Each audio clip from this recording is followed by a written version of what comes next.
భారత మిత్రదేశం రష్యా ఒక bumper offer ఇచ్చింది. మార్కెట్ రేట్ల కన్నా కూడా 40% తక్కువ ధరకే భారత్కి గ్యాస్ సరఫరా చేయడానికి ముందుకొచ్చింది. భారతదేశం 90% పైగా గ్యాస్ దిగుమతుల మీద ఆధారపడింది. గల్ఫ్ దేశాల నుంచి రవాణా ఇబ్బందిగా మారింది. సౌదీ అరేబియా నుంచి అయితే ఒక్క షిప్ కూడా హార్మోజ్ జలసంధిని దాటడం లేదు. ఇక కువైట్, ఖతర్ నుంచి కూడా గ్యాస్ సరఫరా నిలిచిపోయింది. 20,000 కిలోమీటర్ల సుదూరంలోని అర్జెంటీనా నుంచి, నైజీరియా నుంచి, వెనిజులా నుంచి, అమెరికా నుంచి దిగుమతి చేసుకోవాల్సి వస్తుంది. ఇక రష్యా నుంచి కూడా ఒక్కో షిప్ భారతదేశం తీరం చేరడానికి 16 రోజులు పడతా ఉంది. మళ్ళీ హార్బర్లో వెయిటింగ్. దీంతో కేంద్ర ప్రభుత్వం 5 కిలోల సిలిండర్లు రంగంలో దింపింది. దీనివల్ల ఉన్న కనీసం మార్కెట్లో కొంతవరకు జనాల ఇబ్బందులు తగ్గించడానికి. ఎందుకంటే 14 కేజీల సిలిండర్లో కూడా 10 కేజీలు నింపాలని చూస్తూ ఉన్నారు. ఈలోగా రష్యా బంపర్ ఆఫర్ ఇచ్చింది. ఆన్లైన్ ప్రైస్ కన్నా కూడా 40% తక్కువ ధరకే భారత్కి గ్యాస్ సరఫరా చేసేందుకు రష్యా ఆఫర్ ఇచ్చింది. ఇక అమెరికా కూడా ఆంక్షలు సడలించింది కాబట్టి రష్యా నుంచి పెద్ద ఎత్తున గ్యాస్ బుక్ చేసుకునే అవకాశం భారతదేశానికి దక్కింది. అయితే రష్యా ఆఫర్ ఇవ్వగానే గబాల భారతదేశంలో సమస్యలు తీరిపోవు. కనీసం 1-2 నెలల ముందు ప్లాన్ చేసుకుంటే కనుక ఆ షిప్పులన్నీ లోడింగ్ చేసి భారతదేశం వచ్చి ఫిల్లింగ్ చేసి అవన్నీ ఏజెన్సీలకు చేరి వినియోగదారుల చేతిలో చేరేసరికి 40 రోజులు సమయం పట్టింది. రష్యాలో ఉన్న ఈరోజు షిప్లోకి ఫిల్ చేసిన గ్యాస్ మన దేశం చేరి వినియోగదారుడికి వంటగదిలోకి వచ్చేసరికి 40 రోజుల సమయం పట్టింది. ఈ 40 రోజులు ప్రస్తుతానికైతే దేశంలో గ్యాస్ కొరత లేదని కేంద్ర ప్రభుత్వం స్పష్టంగా చెప్పింది. కమర్షియల్ గ్యాస్లో కొంత ఇబ్బందికరమైన పరిస్థితి ఉన్నా సాధారణ గృహ వినియోగదారులకు మాత్రం ఎలాంటి ఇబ్బంది రాకుండా కేంద్ర ప్రభుత్వం అనేక ప్రయత్నాలు చేస్తాం. అందరూ అభినందించాల్సింది. దేశంలో గ్యాస్ కానీ పెట్రోల్ డీజిల్కి కానీ కొరత లేకుండా కేంద్ర ప్రభుత్వం గడిచిన 40 రోజులుగా 24/7 అబ్జర్వేషన్ ఉంచారు.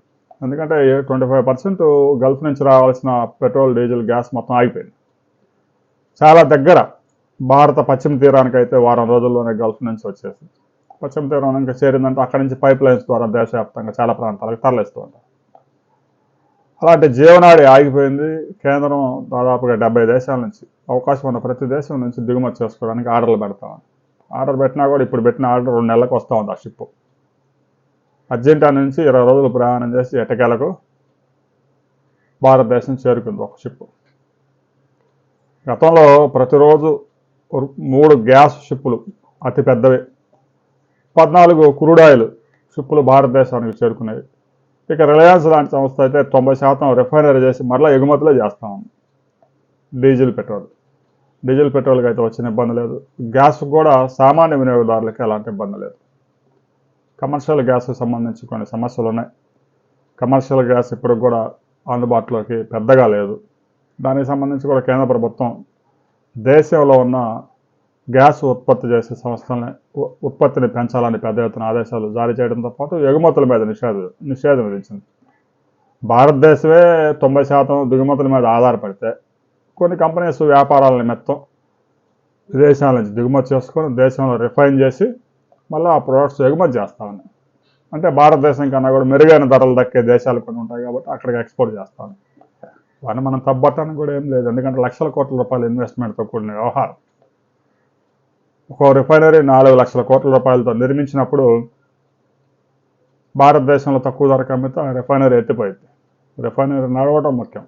వేలాది మందికి ఉద్యోగాలు, భారతదేశానికి కూడా ట్యాక్స్ రూపంలో పెద్ద ఎత్తున ఆదాయం వస్తూ ఉంది. అందుకని కేంద్ర ప్రభుత్వం కూడా ఆచితూచి వ్యవహరిస్తూ ఉంది. రాబోయే రోజుల్లో రష్యా నుంచి పెద్ద ఎత్తున గ్యాస్ దిగుమతి అవకాశం ఉంది. హార్మోజ్ జలసంధి అయితే ఇప్పట్లో ఓపెన్ అయ్యే అవకాశాలు లేవు. హార్మోజ్ జలసంధి ఓపెన్ చేస్తే ఇరాన్ చేతుల ఆయుధాన్ని వదులుకున్నట్టే. మరి అలాంటి ఆయుధాన్ని ఇరాన్ ఎందుకు వదులుకుంటుంది? దీనికి సంబంధించి హార్మోజ్ జలసంధి అసలు ఓపెన్ అయినట్టే ఓపెన్ అయ్యి క్లోజ్ అయిందా, అసలు ఓపెనే కాలేదా అనే వివరాలతో మరో వీడియోలో మనం కలుసుకుందాం.